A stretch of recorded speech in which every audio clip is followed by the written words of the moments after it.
Halo pemirsa GPR TV, dari Sabang sampai Merauke, dari Miangas hingga Pulau Rote. Bertemu lagi bersama saya Mona Hazarinisak dalam Kominfo Newsroom.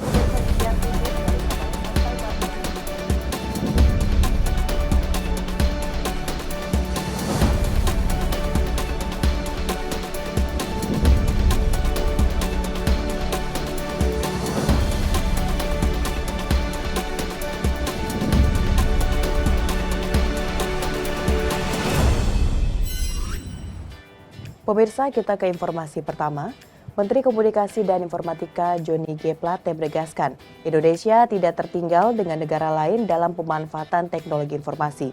Menteri Johnny mengklaim pemanfaatan dari pengelaran jaringan 5G diproyeksi akan menciptakan 4,6 juta lapangan pekerjaan baru.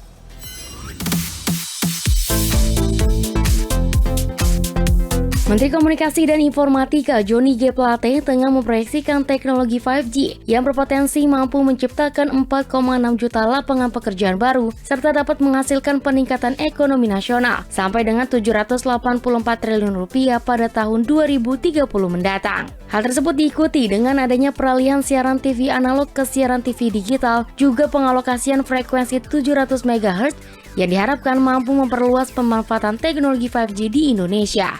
Menteri Johnny juga mengungkapkan bahwa saat ini pembangunan teknologi 5G di Indonesia sudah tersedia di 13 kota dan selanjutnya akan diperluas secara bertahap seiring dengan penerapan kebijakan penghentian siaran televisi analog pada bulan November mendatang. Manfaat dari penggelaran jaringan 5G diproyeksikan akan menciptakan setidaknya sebanyak 4,6 juta lapangan pekerjaan baru di bidang 5G.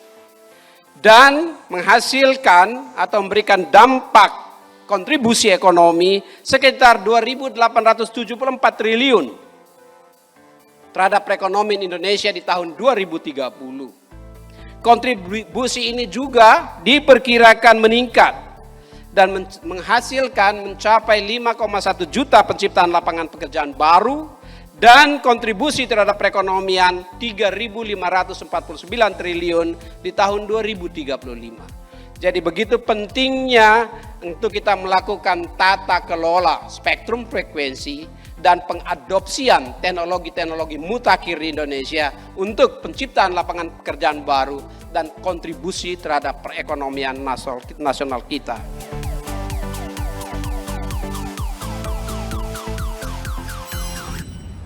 Tak hanya itu pemirsa, Menteri Johnny G. Plate juga mengungkapkan pihaknya akan terus memperkuat pembangunan infrastruktur telekomunikasi, seperti dengan membangun jaringan kabel serat optik Palaparing oleh Bakti Kominfo sepanjang 12.400 km yang menghubungkan titik-titik konektivitas antar pulau di Indonesia.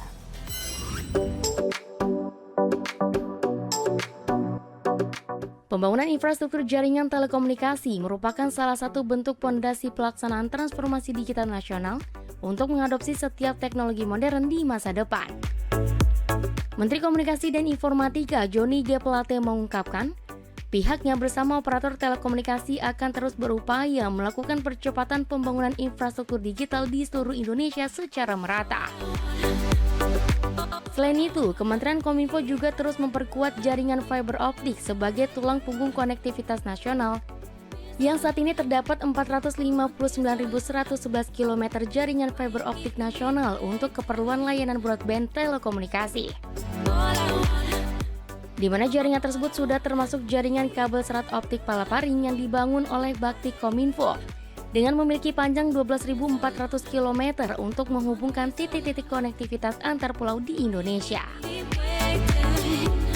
Guna menjawab tantangan ekonomi global sekaligus mendukung adopsi teknologi masa depan, maka dibutuhkan infrastruktur digital yang mumpuni sebagai fondasi pelaksanaan transformasi digital. Kementerian Kominfo bersama-sama dengan operator telekomunikasi di Indonesia telah, sedang, dan akan terus melakukan percepatan pembangunan infrastruktur digital di seluruh penjuru negeri kita. Backbone layer, jaringan tulang punggung. Kementerian Kominfo terus memperkuat jaringan fiber optik sebagai tulang punggung konektivitas nasional, Saat ini telah terdapat lebih dari 459.000 kilometer panjang jaringan fiber optik nasional kita. Termasuk di dalamnya yang dibangun oleh Kementerian Kominfo untuk keperluan layanan broadband telekomunikasi.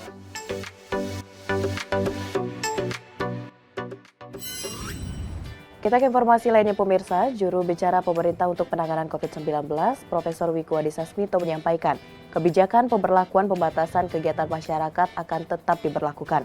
Kebijakan ini tetap ditegakkan hingga kasus COVID-19 terkendali.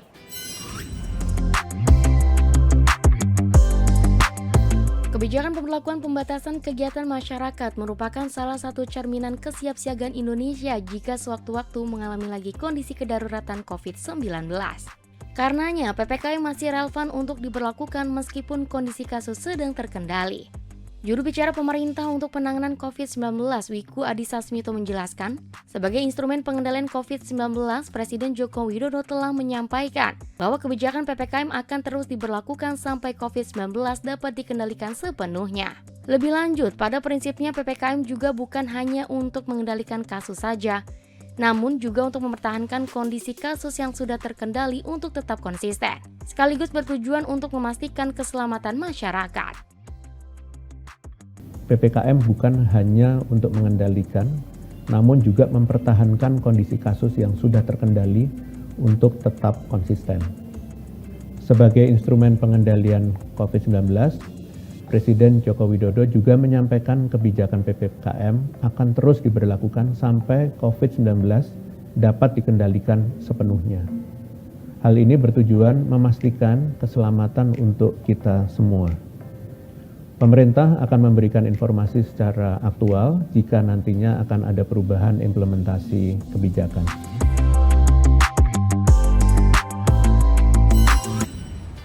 Di kesempatan yang sama, pemerintah mengeluarkan kebijakan baru terkait aturan perjalanan dalam dan luar negeri. Pelaku perjalanan dalam negeri yang telah vaksin dosis lengkap dan juga booster tidak wajib menunjukkan hasil negatif tes PCR atau antigen. Namun bagi pemilik masalah medis komorbid, wajib menunjukkan hasil tes PCR atau rapid antigen. Perubahan aturan ini diberlakukan sejak tanggal 18 Mei 2022.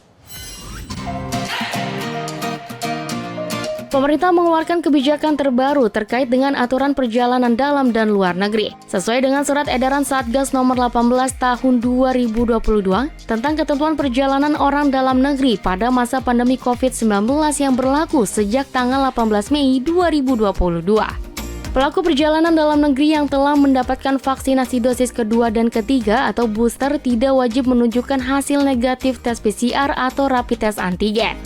Juru bicara Satgas Penanggulangan COVID-19, Wiku Adhisa Smito menyebutkan, bagi pelaku perjalanan yang baru menerima satu dosis vaksin tetap wajib memperlihatkan hasil tes COVID-19.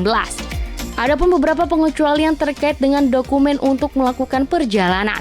PPDN dengan kondisi kesehatan khusus atau penyakit komorbid yang menyebabkan pelaku perjalanan tidak dapat menerima vaksinasi dikecualikan terhadap syarat vaksinasi. Namun, wajib menunjukkan hasil negatif rapid test antigen atau hasil negatif tes PCR dan persyaratan wajib melampirkan surat keterangan dokter dari rumah sakit pemerintah yang menyatakan bahwa yang bersangkutan belum dan atau tidak dapat mengikuti vaksinasi COVID-19. PPDN dengan usia di bawah 6 tahun dikecualikan terhadap syarat vaksinasi dan tidak wajib menunjukkan hasil negatif tes PCR atau rapid test antigen. Namun wajib melakukan perjalanan dengan pendamping perjalanan yang telah memenuhi ketentuan vaksinasi dan pemeriksaan COVID-19 serta menerapkan protokol kesehatan secara ketat. Surat edaran Satgas nomor 18 tahun 2022 terkait protokol kesehatan pelaku perjalanan dalam negeri, di mana kembalinya lagi syarat perjalanan sebagaimana yang berlaku sebelum periode Hari Raya Idul Fitri dan Mudik tahun 2022, yaitu tidak diwajibkan untuk menunjukkan hasil RT-PCR atau antigen untuk pelaku perjalanan yang sudah divaksin dosis lengkap dan booster. Kemudian diwajibkan untuk menunjukkan hasil RT-PCR 3x24 jam atau antigen 1x24 jam untuk pelaku perjalanan yang baru menerima satu dosis vaksin. Kemudian kewajiban menunjukkan kartu vaksin dan hasil negatif COVID-19 dapat dikecualikan bagi pelaku perjalanan yang mengalami kondisi kesehatan tertentu dengan catatan dapat menunjukkan surat keterangan dari rumah sakit pemerintah bahwa dinyatakan tidak bisa divaksin. Pemirsa, usai jeda kami akan kembali dengan berbagai informasi lainnya. Tetaplah bersama Kominfo Newsroom.